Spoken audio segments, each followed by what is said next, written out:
Hello दोस्तों, मेरे YouTube channel पर आप सभी का बहुत बहुत स्वागत है। आज का ये जो वीडियो है उसको शुरू करने से पहले मैं सबको ये बताना चाहता हूँ कि जो भी हम यहाँ पर एनालिसिस करते हैं उसके ऊपर एक जस्ट मेरा व्यू है। मेरा आपके लिए कोई भी ऐसा टिप या फिर कोई भी रिकमेंडेशन नहीं है, तो कोई भी अगर उसे यूज करना चाहता है तो अपने एनालिसिस जरूर कीजिए। तो अब आगे जाने से पहले हम ये बात करते हैं कि हमने पिछली बार जब मैं आया था तब क्या बात की थी। तो उससे क्या होगा, आपको रिकॉल करने में थोड़ी आसानी हो जाएगी। तो जब हम पिछली बार मिले थे तब हम 17,500 600 इस रेंज के आसपास कहीं पर खड़े थे और वहां पर हमारी ये भी बात हुई थी कि यहाँ पर इसकी जो 100-200 पॉइंट की चाल अभी बाकी है और निफ्टी जो है उसको 17,800 या फिर 18,000 इस रेंज के अंदर कहीं पर एक रेजिस्टेंस मिल सकता है जहां से एक छोटी सी करेक्शन कर सकता है। एक्चुअली ये जो वीडियो है उसको मैं संडे के दिन बनाना चाहता था, लेकिन उस दिन बनाकर वैसा कोई फायदा नहीं होता क्योंकि जो हमारी बात हुई थी वैसे वैसे ये चल रहा था। और हमने ये भी यहाँ पर एक बात की थी कि 17,800 900 इस लेवल से एक आपको फॉल देखने को मिल सकता है, जो आज आपको मंडे को देखने को मिला है। तो एक बार हम चार्ट के ऊपर चलते हैं और वहां पर देखते हैं इसके आगे क्या होने की ज्यादा पॉसिबिलिटीज बन रही है। तो ये अब हम चार्ट के ऊपर आ चुके हैं। तो जब हम पिछली बार मिले थे तो इस कैंडल के आसपास कहीं पर हमने बात की थी कि यहाँ से एक 100-200 पॉइंट की चाल बाकी है।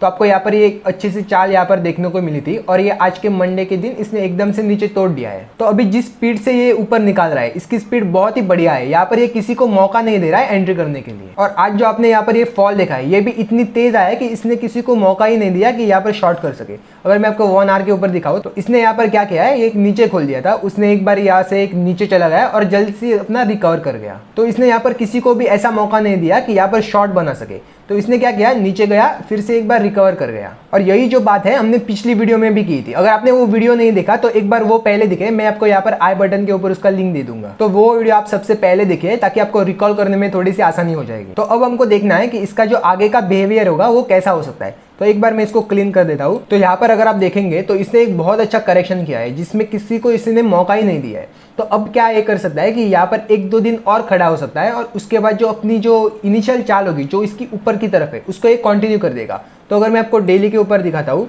तो यहाँ पर एक आपको यहाँ पर 1-2 डोजियाँ मिल सकती है अब, क्योंकि इसने अभी ये जो फॉल किया है यहाँ से इसको एक कंटिन्यू बहुत ज़्यादा कंटिन्यू नहीं करना है। तो ये क्या करेगा, यहाँ पर ऊपर नीचे यहाँ पर वॉलेटाइल हो जाएगा, ऊपर करेगा नीचे जाएगा, यहाँ पर ऐसे करते करते 1-2 डोजिया बनाएगा और यहाँ पर 1 आवर के टाइम फ्रेम के ऊपर आ जाएगा। ये जो आपको दिख रहा है मैक्सिमम है इसका, ये 17,400 450 इस रेंज के आसपास अभी आ सकता है। या फिर ये हो सकता है कि यहाँ पर ये खड़ा हो जाए और ये जो इसकी मूविंग एवरेज है ये इसको ऊपर बुला दे। तो अब ये दोनों चीज़ें पॉसिबल है। तो एक तो यहाँ पर खड़ा हो जाएगा या फिर यहाँ से नीचे तोड़ देगा। और आपको यहाँ पर पीछे RSI में भी सिग्नल मिल रहे थे कि एक बार इसको नीचे आना है, ये भी हमने यहाँ पर बात की थी। तो इसकी जो RSI थी वो पहले बता रही थी कि इसका जो 1 आवर का टाइम फ्रेम है उसके ऊपर इसको नीचे आना है। तो वैसे वैसे आपको यहाँ पर होता हुआ दिख रहा है। तो अब ये हो सकता है कि यहाँ पर एक खड़ा हो जाए और जो इसकी RSI है वो थोड़ी थोड़ी करके नीचे आए, उसके बाद ये ओवरसोल्ड में चला जाए और उसके बाद जो है अपनी इनिशियल चाल में फिर से आ जाएगा। आ जाएगा का मतलब है कि ये आ सकता है, ऐसे कोई श्योरिटी नहीं है कि इसको आना ही आना है, क्योंकि ये मार्केट जो है ना इसमें कुछ भी हो सकता है। और ये जो आज इसने फॉल किया है मेजरली जो IT के आपके स्टॉक है उसके वजह से फॉल किया है। जो आपका इन्फोसिस और TCS है उसकी वजह से ज्यादा फॉल किया है। एक बार हम इन्फोसिस को देखते हैं कि उसमें और भी अभी गिरावट बचे है या फिर यहाँ पर खत्म हो चुके हैं। तो एक बार मैं आपको वो चार्ट दिखाता हूँ।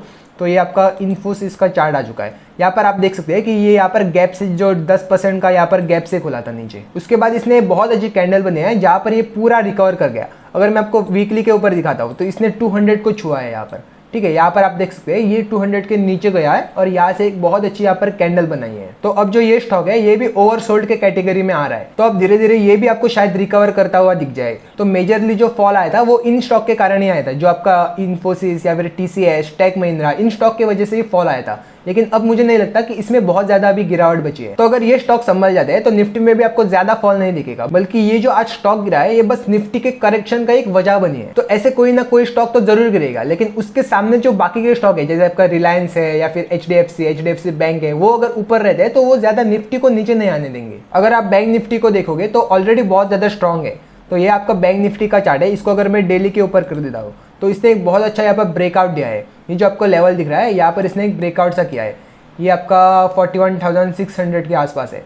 इसके ऊपर जाकर ये इसने सस्टेन किया है। तो अब जो बैंक निफ्टी है आपको अच्छी परफॉर्म करते हुए दिख सकते हैं। और उसमें जो स्टॉक्स है जैसे आपका ICICI बैंक हुआ, उसके बाद एक्सिस बैंक, HDFC बैंक, इनमें भी आपको एक बहुत अच्छी चाल दिख सकती है। लेकिन अभी जो बैंक निफ्टी में एक अच्छी खासी चाल बन चुकी है, तो ये इसका बिल्कुल मतलब नहीं है कि इसको सीधा सीधा ऊपर जाना है। अब ये हो सकता है कि यहाँ पर ये करेक्शन कर दे, उसके बाद यहाँ पर निफ्टी की तरह खड़ा हो जाए और उसके बाद फिर से ऊपर की तरफ आपको चाल दिखा दे। तो ये आपका निफ्टी और बैंक निफ्टी हो गया। अगर हम छोटे इंडेक्स देखेंगे जैसे आपका ये स्मॉल कैप हो गया, इसने भी आज बहुत अच्छी कैंडल बनी है और ऊपर की तरफ ही जा रहा है। तो इसमें भी वैसे कोई बड़ी दिक्कत नहीं है।